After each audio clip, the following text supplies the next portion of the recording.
Buenos días, bienvenidos nuevamente a otra clase. Hoy vamos a tener un repasito rápido de la parte 2 de calor. Vamos a ver cambios de fase y la energía asociada a ellos. Nosotros sabíamos ya que el calor era la energía necesaria para la cual uno podía cambiar la temperatura de un objeto. Pero también nosotros sabemos que los objetos tienen distintos estados de materia. Los tres que vamos a ver nosotros son los típicos de sólido, líquido y gaseoso, pero no son los únicos, hay más estados de la materia. Incluso el mismo agua tiene más de tres estados. Como probablemente habrán visto en el colegio, de sólido a líquido el proceso se conoce como fusión, de líquido a gaseoso se llama vaporización, evaporación o ebullición. Y luego los inversos son condensación y solidificación. También con algunos especiales como la sublimación y sublimación inversa, que es cuando un sólido pasa a gaseoso, que eso ya son con ciertos tipos de elementos. Para que un objeto pase de ser un sólido a un líquido, debe absorber calor. Pero ¿qué ocurre? No es una cosa constante, no es que simplemente, por ejemplo, el agua o el hielo, cuando llega a 0 grados, luego le pones un poquito más de calor e inmediatamente pasa a ser agua, sino que requiere una cierta energía para poder romper en cierto sentido estos enlaces y que las moléculas se liberen y cambien de estado. Entonces, eso es algo curioso que ocurre. Durante el cambio de fase, la temperatura permanece constante hasta que el sólido se funde o el líquido hierve. O si es que uno va en viceversa y en vez de absorber calor, cede calor, también es lo mismo. Cuando están en los cambios de fase, uno le va dando calor o le vas quitando calor y no va a cambiar la temperatura, sino que en este caso todo el calor, toda la energía se está yendo a cambiar la fase del cuerpo. Entonces, este calor necesario para que el cuerpo cambie de fase se le conoce como calor latente.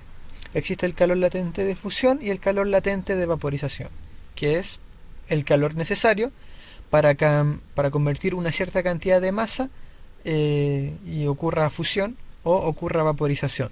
Como verán ustedes, el nombre es distinto, pero la fórmula es lo mismo. Simplemente es el calor necesario para cambiar de fase dado una cierta masa. Entonces, ahora en adelante, cuando ustedes calculen, por ejemplo, cómo hacer que un hielo se convierta en agua y llegue a 20 grados de temperatura, ustedes no solamente deben calcular cuánto calor se requiere para cambiar la temperatura desde, por ejemplo, menos 10 a 20, sino que además deben sumarle el calor latente. El calor latente o sea, de fusión. El siguiente tema que me gustaría ver, que es uno bastante, no simple, pero corto por lo menos, es la transmisión del calor. El calor tiene distintas formas de transmitirse. La más típica que nosotros vemos un montón es la conducción. La conducción, recuerden antes que nosotros vimos que la temperatura estaba asociada al movimiento de las moléculas. Y el calor está transmitido, o sea, es la transmisión de esta temperatura, de esta energía calórica. Entonces, la conducción es la forma como de imaginárselo en el tema de las moléculas, así muy pequeño.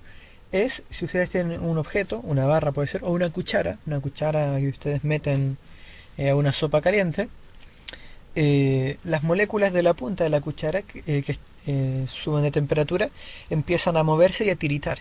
Y esta vibración empieza a transmitir energía de una molécula a otra a lo largo de la cuchara. Pero ¿qué ocurre?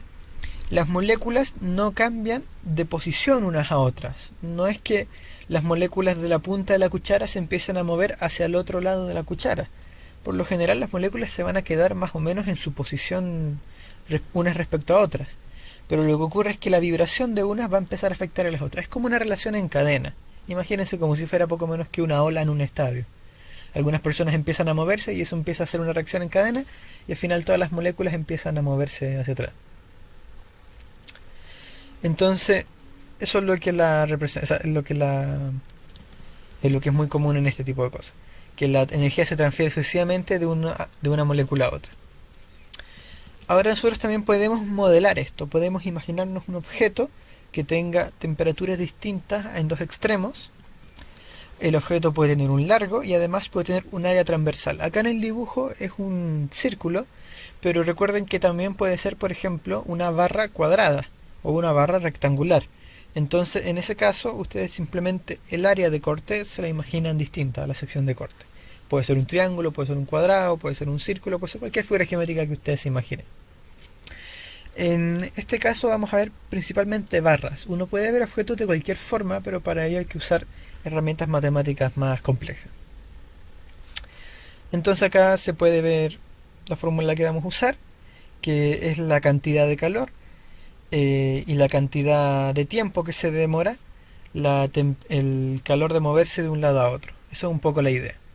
Entonces esto va a depender del área en contacto que tenga cierta temperatura. Si el área es más grande, entonces se va a demorar menos. Luego de la diferencia de temperaturas, aquí asumimos que T1 es positivo.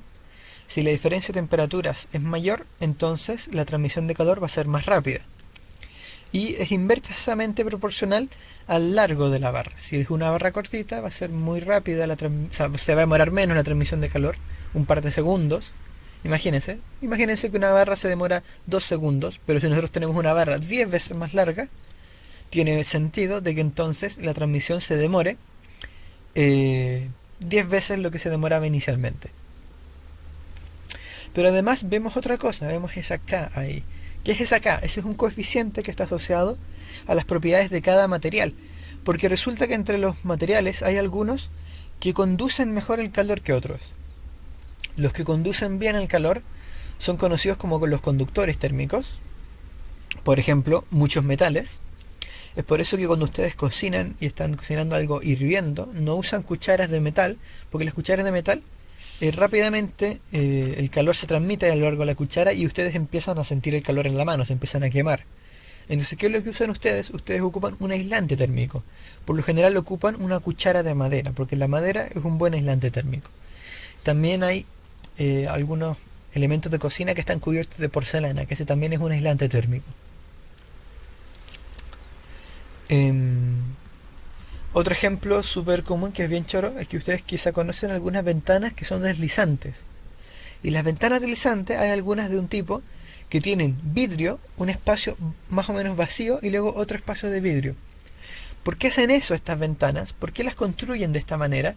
Es porque entre medio de las ventanas hay poco aire. La idea es que haya simplemente aire y que sea seco, que sea un aire muy seco, o a veces incluso toman parte de ese aire y dentro de las ventanas está ligeramente vacío el espacio. ¿Y por qué se hace esto? Porque el aire seco es un mejor aislante de lo que de repente puede ser el vidrio. Entonces estas dobles ventanas lo que hacen es que permiten aislar el calor, lo cual es perfecto para que en los días fríos no se escape el calor de adentro de la casa y en días calurosos no entre el calor de afuera. Ya. Siguiente método de transmisión de calor, tenemos la radiación. La radiación es súper choro porque es la transmisión de calor por medio de ondas electromagnéticas. Veremos más adelante, o quizás ustedes ya han visto, que las ondas electromagnéticas son al fin y al cabo lo que nosotros comúnmente llamamos como luz. Solo que ocurre que no todas las ondas electromagnéticas nosotros podemos verlas, así que no todo es luz visible. Pero las ondas de radio, las microondas, todas ellas son luz al fin y al cabo, son el mismo tipo de ondas, ondas electromagnéticas. Y esas ondas nos pueden transmitir también el calor. El ejemplo típico que ustedes probablemente conozcan de siempre es el sol. Porque nosotros sabemos que entre la Tierra y el Sol hay un montón de espacio vacío. Entonces la transmisión de calor no puede ser solamente material, no puede ser solamente que las partículas que hay en el espacio entre el Sol y la Tierra es lo que nos transmita el calor. Nos daríamos cuenta al tiro de que eso fuese así. Sino que pareciera que es la luz misma la cual calienta las cosas. Es cosa de salir afuera y sentir el calor del sol mismo, como la luz del sol, la radiación,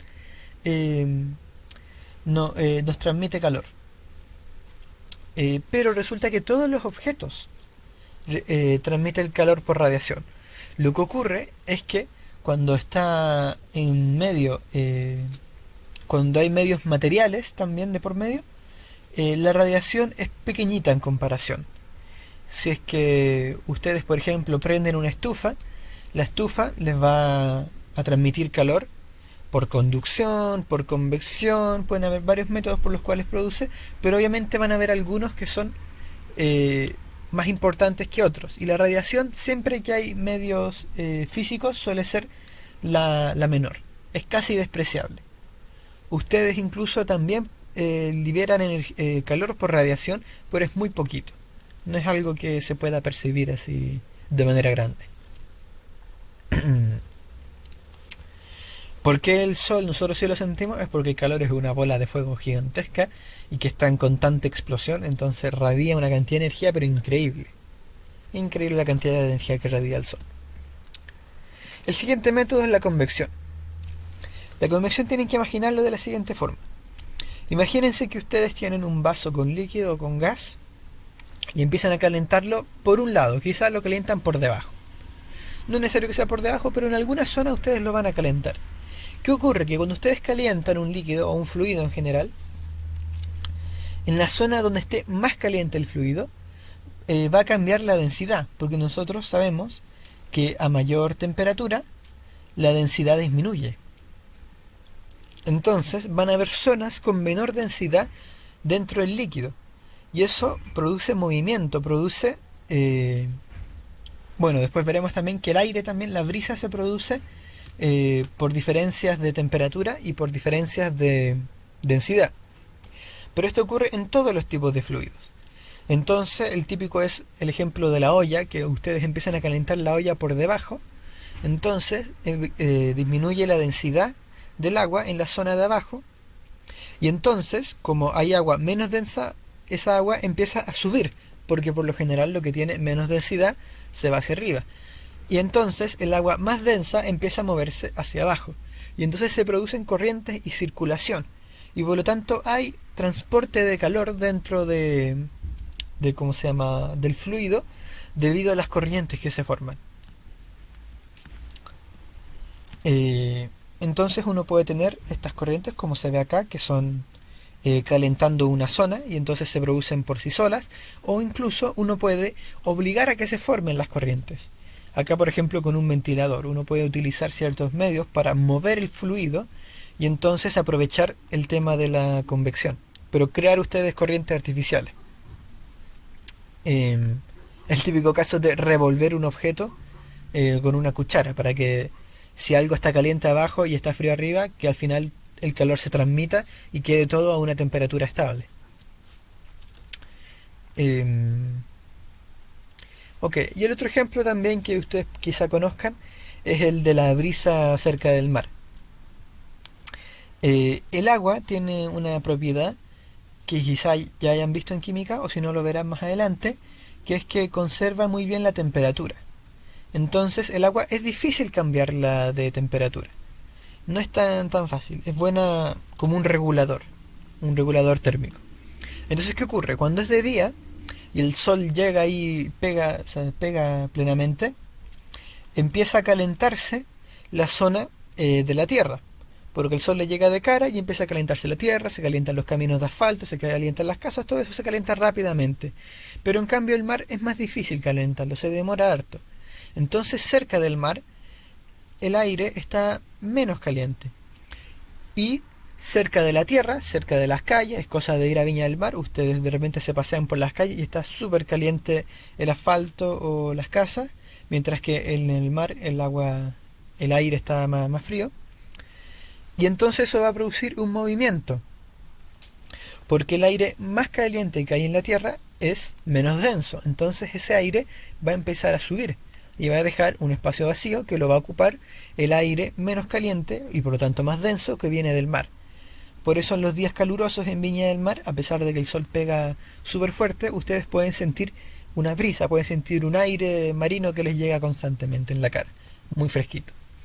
Y luego en la noche el proceso va al revés, porque este mar que se demoró un montón en calentarse, por fin se calienta para el fin del día, queda un poco más tibiecito, como con las piscinas. Probablemente ustedes se habrán dado cuenta que las piscinas al principio en la mañana están súper frías, pero en la tarde, incluso cuando el sol ya se está ocultando, siguen estando calentitas.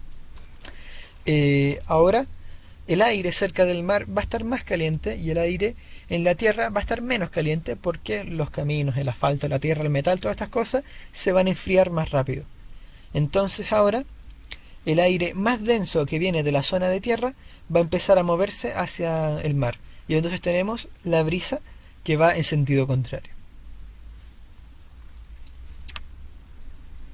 Eso fue todo por hoy. Recuerden revisar las guías, hay un montón de ejercicios más que pueden ver por ahí. Y asistan a los horarios de consulta. Mucha suerte en el estudio.